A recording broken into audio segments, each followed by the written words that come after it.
ओम गण गणपते नमः. हर हर महादेव. नमस्कार मैत्रिणींनो, उद्या 6 जानेवारी 2026 वार मंगळवार आणि याच दिवशी आलेली आहे वर्षातील पहिली संकष्टी चतुर्थी. योगायोगाने वर्षाच्या पहिल्या संकष्टीला अंगारक योग आणि शिवयोग निर्माण झालेला आहे. जेव्हा चतुर्थी तिथी ही मंगळवारी येते तेव्हा अंगारक योग हा निर्माण होतो आणि म्हणून या चतुर्थीला अंगारकी संकष्टी चतुर्थी असे म्हटले जाते. अंगारक हे मंगळ ग्रहाचे नाव असल्याने या दिवशी गणपती बाप्पा बरोबरच मंगळ ग्रहाची विशेष कृपा मिळत असते. अंगारकी चतुर्थीला केलेले व्रत आणि पूजेमुळे वर्षभरात केलेल्या सर्व संकष्टी चतुर्थीच्या व्रताचा पुण्य आहे तर ते मिळत असतं आणि यामुळे घरातील सर्व संकटे दूर होतात, सुख समृद्धी वाढते आणि बाप्पाच्या कृपेने सर्व मनोकामना देखील पूर्ण होतात. धार्मिक ग्रंथानुसार फक्त एक अंगारकी संकष्टी चतुर्थीचं व्रत केल्याने संपूर्ण वर्षभरातील संकष्टीचे शुभ फळ जे आहे तर ते प्राप्त होते. असं म्हटलं जातं की या दिवशी गणपतीने मंगळ ग्रहाला वरदान दिले होते, त्यांचे नाव सदैव लोकांच्या स्मरणात राहील म्हणून या चतुर्थीला विशेष महत्त्व दिले जाते आणि म्हणून या दिवशी अगदी लहान मुलांपासून ते मोठ्यांपर्यंत सर्वजण हे व्रत करून गणपती बाप्पाची पूजा करत असतात. यामुळे जीवनातील सर्व समस्या दूर होतात. धार्मिक दृष्टीने अंगारकी चतुर्थीचा दिवस हा अतिशय महत्त्वाचा आणि शुभ असल्यामुळे या दिवशी व्रतासोबतच गणपती बाप्पाच्या पूजेसोबतच काही प्रभावी उपाय आणि सेवा सुद्धा केल्या जातात. आज या व्हिडिओमध्ये मी तुम्हाला एक असा उपाय सांगणार आहे जो आपल्या उद्या अंगारकी म्हणजे मंगळवारी चतुर्थीला करायचा आहे. उद्या अंगारकी चतुर्थीला सकाळीच घराच्या उंबरठ्यावर ठेवा ही एक वस्तू. एका रात्रीत आयुष्याचं सोनं झाल्याशिवाय राहणार नाही. सोन्यासारखे दिवस येतील. 7 पिढ्यांचे दारिद्र्य नष्ट होऊन घराची, मुलाची, पतीची अगदी भरभरून प्रगती होईल. घरात अखंड लक्ष्मी वास करेल. अशी कोणती वस्तू तुम्हाला घराच्या उंबरठ्यावर ठेवायची आहे, कोणत्या वेळेत हा उपाय करायचा आहे याबद्दलची संपूर्ण माहिती आज या व्हिडिओमध्ये मी तुमच्यासोबत शेअर करणार आहे. त्यामुळे तुम्ही हा व्हिडिओ स्किप न करता शेवटपर्यंत नक्की पहा. हा उपाय आपल्याला उद्या सकाळी 12 वाजण्याच्या अगोदरच करायचा आहे. सकाळी 12 वाजायच्या तुम्हाला ही जी एक वस्तू मी सांगणार आहे तर ती घराच्या उंबरठ्यावर ठेवायची आहे. अंगारक संकष्टी चतुर्थी हा दिवस अतिशय महत्त्वाचा आणि शुभ मानला जातो. या चतुर्थीच्या दिवशी साक्षात भगवान गणेश हे आपल्या सर्व भक्तांना आशीर्वाद देण्यासाठी पृथ्वीवरती येत असतात आणि म्हणून पृथ्वीवरती जे गणेश तत्व जे आहे तर ते 1000 पटीने कार्यरत असते आणि या दिवशी आपण जे काही उपाय करतो, ज्या काही सेवा करतो तर त्या सेवेचं, त्या उपायांचं बाप्पाच्या कृपेने आपल्याला शीघ्र फळ प्राप्त होते. गणपती बाप्पांचा आशीर्वाद आपल्याला प्राप्त होतो आणि आपल्याला सर्व इच्छा मनोकामना देखील पूर्ण होतात. अंगारकी चतुर्थीच्या दिवशी ज्या घरात हा उपाय आवर्जून केला जातो त्या घरातील सर्व दुःख, संकट, अडचणी, अडथळे गणपती बाप्पांच्या कृपेने दूर होतात आणि त्या कुटुंबावर कधीही वाईट संकट येत नाही. तसेच घरामध्ये नेहमी माता लक्ष्मी अखंड वास करते, कारण मंगळवार हा माता लक्ष्मीला सुद्धा, आपल्या कुलदेवीला देखील समर्पित असणारा दिवस आहे. त्यामुळे हा दिवस धनप्राप्तीसाठी आणि लक्ष्मी प्राप्तीसाठी देखील अतिशय महत्त्वाचा मानला जातो आणि म्हणून जर तुमच्या आयुष्यामध्ये तुम्हाला सतत आर्थिक अडचणी समोर जावे लागत असेल, वारंवार आर्थिक अडचणी येत असतील, तुमच्या घराची भरभराट होत नाही, घरात पैसा पाणी टिकत नाही, व्यवसायामध्ये काही ना काही समस्या येत असतील, तुमचा व्यवसाय आहे तो चांगला चालत नाही, व्यवसायामधून हवा तसा पैसा तुम्हाला मिळत नसेल किंवा घरामध्ये पैसा येतो परंतु तो काही ना काही कारणाने घरातून निघून जात असेल, म्हणजे तुमच्या घरामध्ये पैसा हा टिकत नसेल, तर या सर्व कारणामुळे समजते की आपल्या घरामध्ये लक्ष्मी स्थिर नाही. घरामध्ये लक्ष्मी नांदणे म्हणजे फक्त पैसा असणे असं होत नाही. त्या घरामध्ये एका प्रकारची सुख, शांती, समृद्धी असणं सुद्धा तितकंच महत्त्वाचं आहे. आपल्या घरामध्ये एक प्रकारचे आनंदाचे आणि सकारात्मक वातावरण असणं सुद्धा तितकेच गरजेचे आहे. जेव्हा असं सगळं वातावरण आपल्या घरामध्ये असते तर यालाच लक्ष्मी नांदणे असं म्हणतात. आपल्या आयुष्यामध्ये भरपूर पैसा हवा आहे, परंतु घरात पैसा येण्यासाठी घरातील वातावरण हे अनुकूल असणे सुद्धा तितकंच महत्त्व असतं.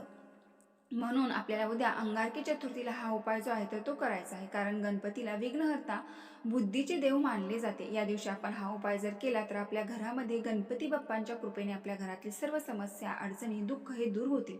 तसेच हा उपाय केल्याने आपल्या घराची, मुलांची, पतीची अगदी भरभरून प्रगती होईल. घरातील दारिद्र्य नष्ट होऊन सोन्यासारखे दिवस येतील, कारण गणपती बाप्पा हे अडथळे आणि नशिबात आणणारे देव मानले जातात आणि संकष्टी म्हणजे संकट दूर करणारी अशी ही तिथी.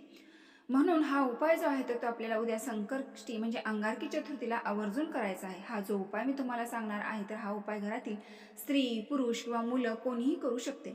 हा उपाय करण्यासाठी तुम्हाला उद्या मंगळवारी सकाळी लवकर उठायचं आहे, स्वच्छ स्नान करायचं आहे.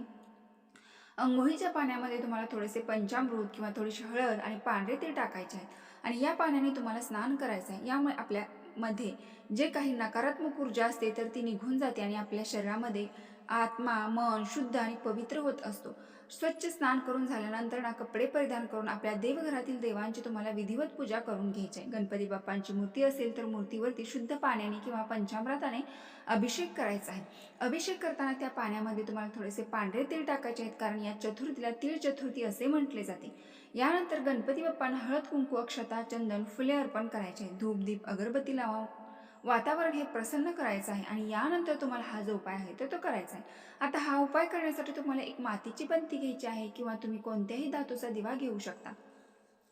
त्या दिव्यामध्ये तुम्हाला दुहेरी कापसाची वात करून लावायची आहे. वात लावताना त्या वातीला हळद कुंकू लावा, कारण गणपती बाप्पांना पांढऱ्या वस्तू ज्या आहेत तर त्या अर्पण केल्या जात नाहीत किंवा पूजेमध्ये पांढऱ्या वस्तू सुद्धा वापरल्या जात नाहीत. म्हणून त्या वातीला थोडं कुंकू लावून ती लाल पिवळी तुम्हाला करायची आहे. यानंतर दिव्यामध्ये तुम्हाला शुद्ध गाईचं तूप घालायचं आहे. एक प्लेट घ्यायची आहे. प्लेटमध्ये तुम्हाला हा दिवा जो आहे तर तो ठेवायचा आहे आणि दिव्याखाली तुम्हाला थोडीशी मसूर डाळ आहे तर ती ठेवायची आहे. यानंतर काय करायचं आहे, तुम्हाला एक सुपारी लागणार आहे. सुपारी घेताना चांगली घ्यायची आहे. कुठेही किडलेली किंवा खराब झालेली अशी घेऊ नका किंवा तुम्ही अगोदर पूजेसाठी वापरलेली आहे अशी सुपारी तुम्हाला घ्यायची नाही. एक चांगली तुम्हाला नवीन कोरी करकरीत अशी सुपारी घ्यायची आहे. सुपारी घेताना जी आपण पूजेसाठी वापरते तीच घ्या, कारण सुपारीचे 2 प्रकार असतात, एक खाण्याची सुपारी आणि दुसरी पूजेची सुपारी. पूजेमध्ये आपण जी सुपारी वापरतो ती आकाराने छोटी असते, तर ती सुपारी तुम्हाला उपाय करण्यासाठी घ्यायचे आहे. आता बघा, गणपती बाप्पांच्या पूजेमध्ये सुपारी किती मोठे महत्त्व आहे. जेव्हा आपल्याकडे गणपती बाप्पांची प्रतिमा नसते तेव्हा आपण सुपारीला गणपती बाप्पाचे प्रतीक म्हणून सुपारीची पूजा करत असतो, सुपारी पूजन ठेवत असतो. इतकं महत्त्व या सुपारी दिलं जातं. सुपारीशिवाय आपली कोणतीही पूजा जी आहे तर ती देखील पूर्ण होत नाही. या सुपारीमध्ये साक्षात भगवान श्री गणेशांचा वास असतो आणि म्हणून आपल्याला एक सुपारी घ्यायची आहे. यानंतर सर्वप्रथम तुम्हाला त्या सुपारीवरती शुद्ध पाण्याने अभिषेक करायचा आहे. यानंतर सुपारी आपल्या उजव्या हातामध्ये घ्यायची आहे. ओम गण गणपते नमः, ओम गण गणपते नमः या मंत्राचा तुम्हाला 108 वेळा जप करायचा आहे. यानंतर तुम्हाला एक विड्याचं पान घ्यायचं आहे, ज्याला खाऊची पानं असे देखील म्हटलं जातं. तर खाऊच्या पानावरती तुम्हाला ही सुपारी ठेवायची आहे. यानंतर तुम्हाला काय करायचं, एक तांब्याचा कलश घ्यायचा आहे. कलशामध्ये शुद्ध पिण्याचे पाणी भरायचे आहे. थोडीशी हळद टाकायची आहे, म्हणजे हळदीचं पाणी जे आहे तर ते तुम्हाला उंबरठ्याच्या बाहेर मुख्य प्रवेशद्वारावरती शिंपडून घ्यायचं आहे. यामुळे आपल्या घराच्या बाहेर जे काही नकारात्मकता येऊन थांबलेली असते तर ती आपल्या घरामध्ये येऊ नये म्हणून आपल्या हे जे पाणी आहे तर ते शिंपडायचे असतं. यानंतर एक स्वच्छ कापड घेऊन ते तुम्हाला पुसून काढायचं आहे. त्यानंतर दिवा प्रज्वलित केलेला आहे. दिव्याखाली जी मसूर डाळ ठेवली होती तर ती दिवा तुम्हाला सर्वप्रथम तुमच्या मुख्य प्रवेशद्वाराच्या बाहेरून तुम्हाला लावायचा आहे. जेव्हा तुम्ही बाहेरून घरामध्ये प्रवेश करता, जी तुमची उजवी साईड असणार आहे तर तिथे तुम्हाला हा दिवा ठेवायचा आहे. यानंतर आपल्याला उंबरठ्यावरती हळदीचे लेपन करायचे आहे. हळदीचे लेपन कसे करायचे हे तुम्हाला सर्वांना माहीतच आहे. हळद घ्या, त्यामध्ये तुम्ही पाणी टाका आणि त्याची पेस्ट करून संपूर्ण उंबरठ्यावरती त्याचे लेपन करा. यानंतर कुंकू घेऊन कुंकवाचा थोडासा तुम्हाला गंध तयार करायचा आहे. कुंकवाचा गंधाने तुम्हाला उंबरठ्याच्या मधोमध स्वस्तिक काढायचे आहे. त्या स्वस्तिकवर तुम्हाला हळद कुंकू अक्षता अर्पण करायचे आहे आणि त्या स्वस्तिकवर तुम्हाला ही जी सुपारी आपण घेतली आहे, खाऊच्या पानावरती ठेवलेली आहे, तर त्या पानासह ती सुपारी तुम्हाला त्या पानावरती मधोमध ठेवायची आहे. यानंतर त्या सुपारीला हळद कुंकू अक्षता तुम्हाला अर्पण करायचे आहेत. एक फुल अर्पण करायचे आहे. दोन्ही हात जोडून तुम्हाला श्री गणेशाचं नामस्मरण करायचं आहे. गणपती बाप्पांना प्रार्थना करायची आहे की माझ्या घरात कोणतेही संकट अडचणी अडथळे माझ्या कुटुंबाची भरभराट होऊ दे आणि ही सुपारी जी आहे तर ती आपल्या संपूर्ण दिवसभर तशीच उंबरठ्यावरती राहू द्यायची आहे. संध्याकाळी तुम्ही 5 वाजल्यानंतर ना एक लाल रंगाचा कपडा घ्या. त्या कपड्यामध्ये तुम्हाला सुपारी जी आहे तर ती ठेवून द्यायची आहे. एक पोटली तयार करायची, ती बांधून घ्यायची आहे आणि ती जी पोटली आहे तर ती तुम्हाला तुमच्या मुख्य प्रवेशद्वारावरती ठेवायची आहे. वरती किंवा साईडला जिथे कुठे बांधायला किंवा ठेवायला जागा असेल तिथे सुपारी तुम्हाला बांधून घ्यायची आहे. सेफ्टी डोअर असेल तर तिथे तुम्ही सुपारी जी आहे तर ती बांधू शकता. ही सुपारी आपण अभिमंत्रित केलेली आहे. त्यामध्ये एक दैवी शक्ती असते. गणपती बाप्पांचं प्रतिकूलन सुपारीची पूजा केली जाते आणि जेव्हा अशी सुपारी आपल्या मुख्य प्रवेशद्वारावरती असते तेव्हा कोणतेही संकट अडचणी आहे, जे काही दोष आहेत तर ते आपल्या घरामध्ये येत नाहीत. बरेच वेळा बाहेरचे अनेक लोक आपल्या घरामध्ये येत असतात आणि प्रत्येक येणारी व्यक्ती हा मनाने चांगलाच असतो असे नसतं. बाहेरून तो खूप चांगला बोलतो, परंतु आतून त्याच्या मनामध्ये आपल्याबद्दल वाईट विचार देखील असतात. म्हणून अशा लोकांचे जे काही वाईट विचार ते आहे तर ते तिथेच नष्ट होतात. म्हणून हा उपाय जो आहे तर तो आपल्याला उद्या अंगारकी चतुर्थीला करायचा आहे. तसंच उद्या प्रत्येकाने आपल्या मुख्य प्रवेशद्वारावरती कुंकू आणि स्वस्तिक जे आहे तर ते नक्की काढा, कारण स्वस्तिक जे खूप मोठं धार्मिक महत्त्व आहे. म्हणून पूजेमध्ये आपण स्वस्तिक जे आहे तर ते आवर्जून काढत असतो. म्हणून मुख्य प्रवेशद्वारावरती सुद्धा तुम्हाला स्वस्तिक जे आहे तर ते काढायचं आहे. आता ही सगळी सेवा तुम्ही करून झाल्यानंतर तुम्हाला तुमच्या देवघरासमोर जायचं आहे आणि गणपती बाप्पासमोर बसून तुम्हाला 3 वेळा गणपती अथर्वशीर्षम पठण करायचं आहे. गणपती बाप्पाच्या संकटनाशक स्तोत्र तुम्हाला एक वेळा पठण करायचं आहे आणि पठण करताना अगदी मोठ्या आवाजामुळे तुम्हाला करायचं आहे. आपला एक ना एक शब्द हा आपल्या वास्तूमध्ये प्रत्येक कोपऱ्यामध्ये गेला पाहिजे. यामुळे आपले वास्तू जे आहे तर ते पवित्र होत असते.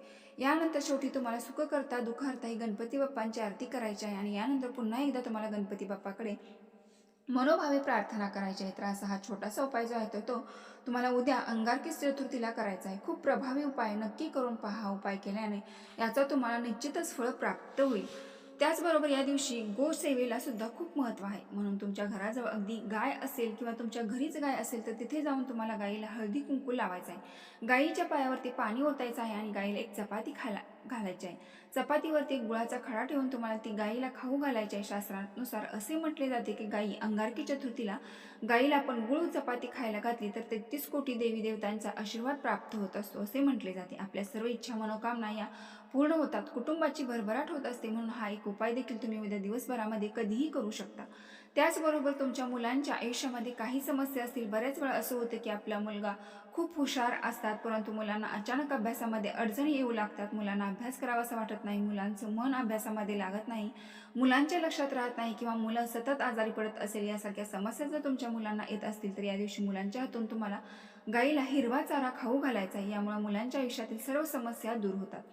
तसेच जर तुमचा एखादा छोटा मोठा उद्योग व्यवसाय असेल, त्यामध्ये वृद्धी होत नसेल, व्यवसायामधून तुम्हाला हवा तसा पैसा मिळत नसेल किंवा कोणत्याही कामामध्ये तुम्हाला यश मिळत नसेल, कोणतीही गोष्टी तुमच्या मनासारखी घडत नसेल तर या दिवशी तुम्हाला हत्तीला हिरवा चारा खाऊ घालायचा आहे.